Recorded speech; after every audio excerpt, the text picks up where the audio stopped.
When I was a kid, the disaster we worried about most was a nuclear war.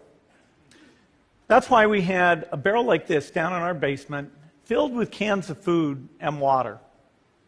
When the nuclear attack came, we were supposed to go downstairs, hunker down, and eat out of that barrel. Today, the greatest risk of global catastrophe doesn't look like this. Instead, it looks like this. If anything kills over 10 million people in the next few decades, it's most likely to be a highly infectious virus rather than a war.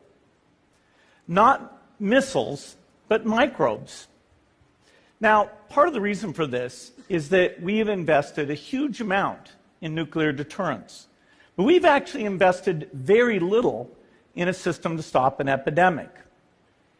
We're not ready for the next epidemic. Let's look at Ebola. I'm sure all of you read about it in the newspaper. Lots of tough challenges. I followed it carefully through the case analysis tools we use to track polio eradication. And as you look at what went on, the problem wasn't that there was a system that didn't work well enough. The problem was that we didn't have a system at all. In fact, there are some pretty obvious key missing pieces. We didn't have a group of epidemiologists ready to go who would have gone, seen what the disease was, see how far it had spread. The case reports came in on paper. It was very delayed before they were put online, and they were extremely inaccurate.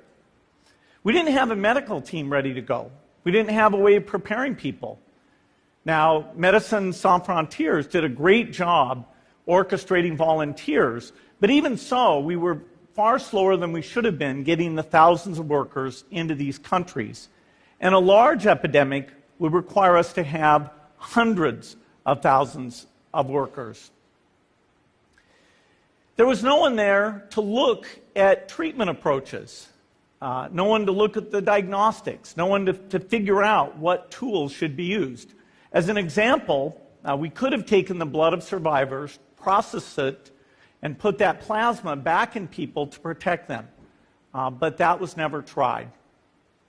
So there was a lot that was missing, and these things are really a global failure.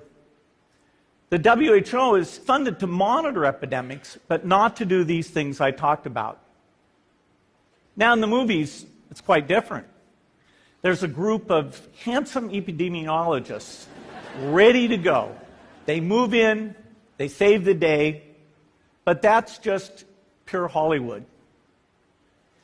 The failure to prepare could allow the next epidemic to be dramatically more devastating than Ebola. Let's look at the progression of Ebola over this year. About 10,000 people died, and nearly all were in the 3 West African countries. There's 3 reasons why it didn't spread more. The first is there was a lot of heroic work by the health workers. They found the people and they prevented more infections.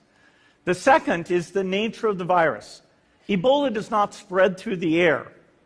And by the time you're contagious, most people are so sick that they're bedridden.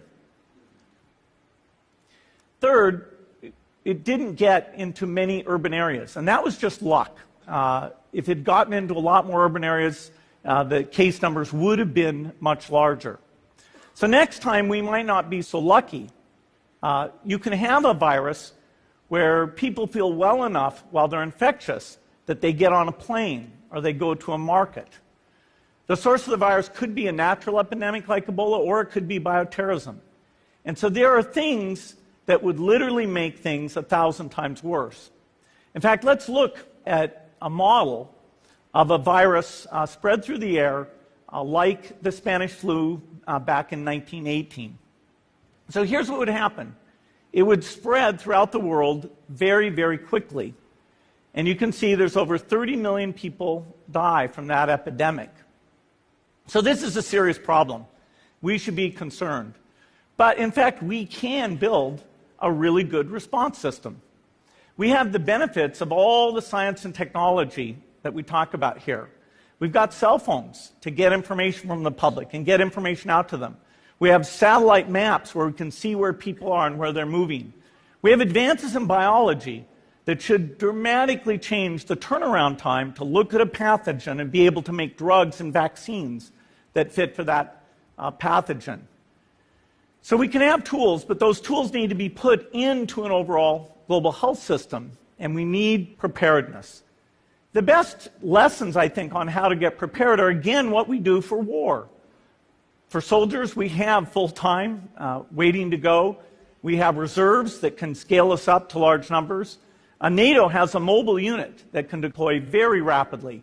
NATO does a lot of war games to check, are people well-trained? Do they understand about fuel and logistics and the same radio frequencies? So they are absolutely ready to go. So those are the kinds of things we need to deal with an epidemic. What are the key pieces? First is we need strong health systems in poor countries. That's where mothers can give birth safely, kids can get all their vaccines, but also where we'll see the outbreak very early on. We need a medical reserve corps. Lots of people who've got the training and background who are ready to go with the expertise. And then we need to pair those medical people with the military, taking advantage of the military's ability to move fast, do logistics, and secure areas. We need to do simulations, germ games, not war games, so that we see where the holes are. The last time a germ game was done in the United States was back in 2001, and it didn't go so well. So far, the score is germs 1, people 0. Finally, we need lots of advanced R&D in areas of vaccines and diagnostics. There are some big breakthroughs, like the adeno-associated virus, that could work very, very quickly.